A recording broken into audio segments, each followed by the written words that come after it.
Should we go for the gold just because some big bank tells us to? The short answer to that question is no, but we should go for gold for a lot of other reasons, but we'll discuss those and why this big bank is telling you to buy gold now. Let's explore.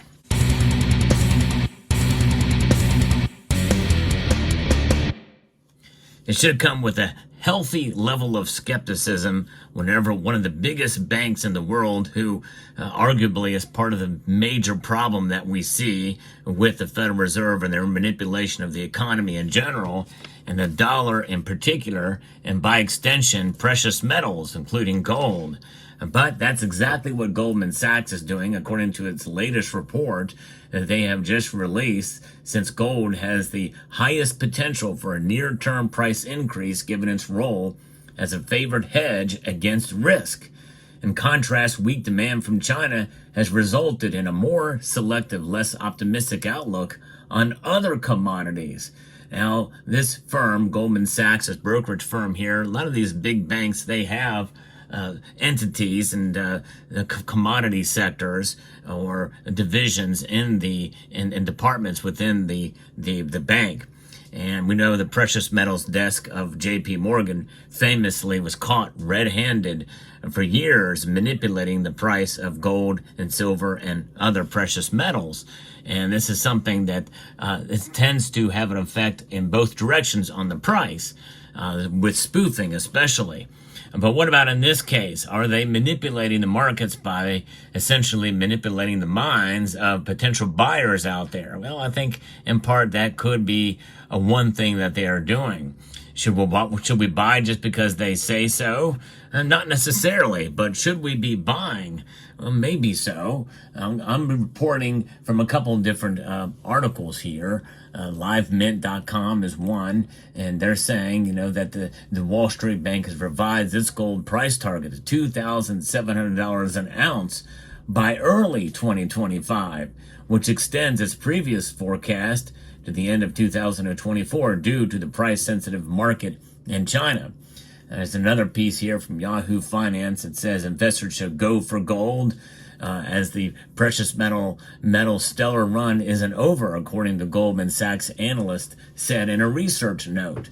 We have seen gold pull back somewhat from its all-time highs, but it is still up about 22% year to date, making it the world's second best performing asset behind cryptocurrencies, especially Bitcoin. Our preferred near-term long is gold. It remains our preferred hedge against geopolitical and financial risk, with added support from imminent Fed rate cuts and ongoing Eastern market central bank buying, or European market central bank buying. I guess it's EM. I'm not sure what that stands for, but that's according to what analysts have said recently. And we say that, again, that they maintain a $2,700 target by early 2025. They issued long gold recommendations. Purchases by central banks, which hit records highs in the first quarter of 2024, have been one of the biggest drivers of the precious metals rise this year. Bank of America analysts estimated gold has now surpassed the euro to become the world's largest reserve asset, second only to the U.S. dollar. That's a pretty big deal, and I reported on that as well when that occurred on this channel. If you enjoy the latest news and analysis on precious metals, I hope you will consider subscribing to the channel, pressing that subscribe button down below, and there's a thumbs up button nearby as well too if you want to press that as well. But this is part of the news cycle today. We are seeing a lot more activity, a lot more price movements with gold because of what central banks are doing. They really have propped it up. But there's other things that are also having an effect on gold's price. And it's not just central bank buying. It's what this central bank is doing with some of its policies and what the government is doing in terms of its spending habits. The spending habits of this country and other nations around the world, but especially here in the United States, is not good for the strength of the dollar overall. Maybe now it's okay compared to other currencies, but the overall value of this is falling. That's called inflation, and it's going to be something that is likely going to stay near where it is now. It may fall a little bit, but all that means is the price increases will be at a less higher rate than they were the year before. But inflation is with us, and it's here to stay. High prices are definitely here to stay unless radical moves are done, and that's not going to happen anytime soon. We're talking about raising interest rates in order for that to happen fairly dramatically, and cutting spending by the government. Those aren't going to happen. All of us know that. That means that gold really only has one way to go overall. And the only reason why we get these pullbacks in gold is because of little economic numbers here and there, which are likely cooked up by the chefs at the Cook the Books Club to make the economy seem better than what it really is. But largely, gold's trend is higher. And I do agree with the Goldman Sachs analysts that we're probably going to see higher gold prices heading into next year. I don't know about $2,700, but I still think that likely they're going to stay where they're at or maybe climb up a little bit.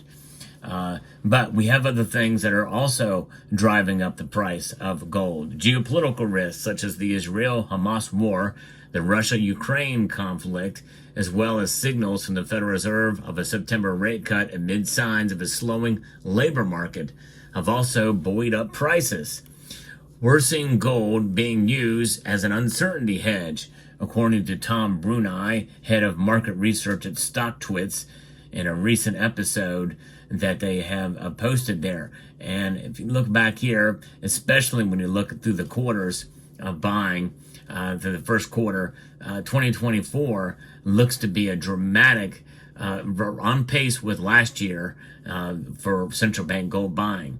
It's pretty remarkable to see how much gold has been bought by central banks. It's just amazing.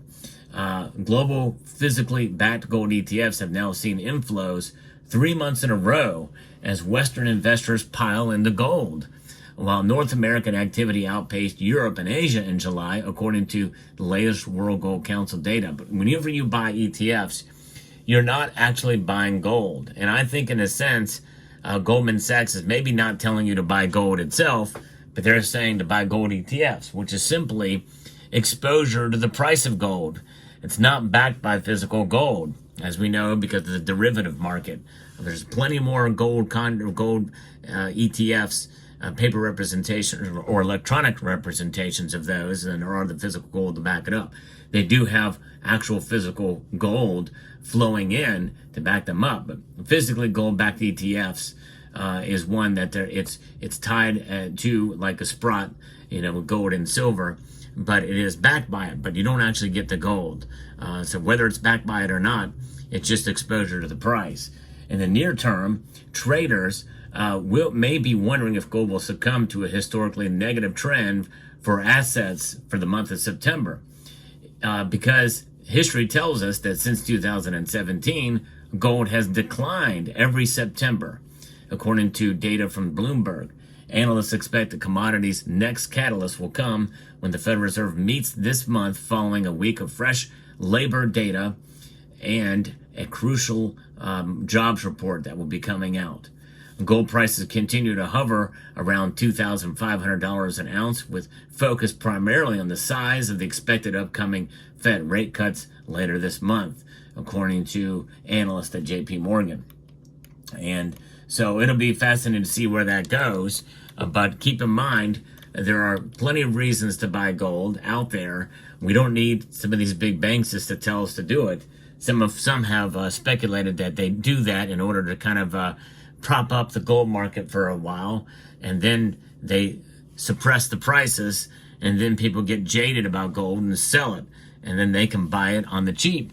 It's a classic bait and switch, I guess you would say, but I believe in buying the physical and holding it before the house of cards completely collapses, just like these gold pieces have here. If the price falls, just like what you've seen here physically of this gold tumbling over, but guess what? All that gold is still there. It's a perfect illustration of what we could see in the market. But you know what? Gold maintains its shine. It maintains its ability to withstand movements like that in the market. And as you can see, it still looks the same. It's still here. Nothing has happened. It's okay. We're not going to panic here. And that's the thing. We can't panic. We got to just hold fast and hold true to ourselves and to what we do in our strategy for a gold acquisition. And so I believe in buying gold and holding gold. You know, there's a thing about stacking, the term stacking, and it applies to both silver and gold. And I'm going to try to emphasize that a little bit more on this channel, is that part of stacking is actually holding on to your gold, because you cannot buy gold or silver and you can still stack it. Watch.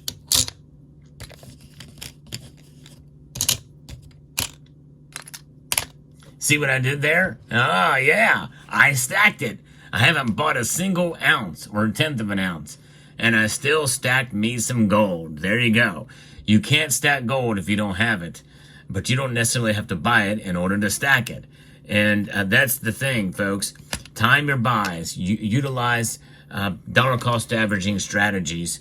And when you have your gold in your possession, well, sometimes it's okay just to wait and see. Hold on to what you got. Don't stretch yourself to the limit to where you can't be able to make ends meet because you're buying gold in a panic. Never let fear drive your purchasing strategies for a hedge against economic instability. You should have gold and buy it without fear, and holding it should make you live without fear. So let me know what your thoughts are in the comment section down below. Hope you found this video informative, insightful, and educational. I would like to extend a multitude of gratitude to each and every one of you for taking the time to watch. And yep, I'm going to encourage you to please rate, share, comment, and subscribe.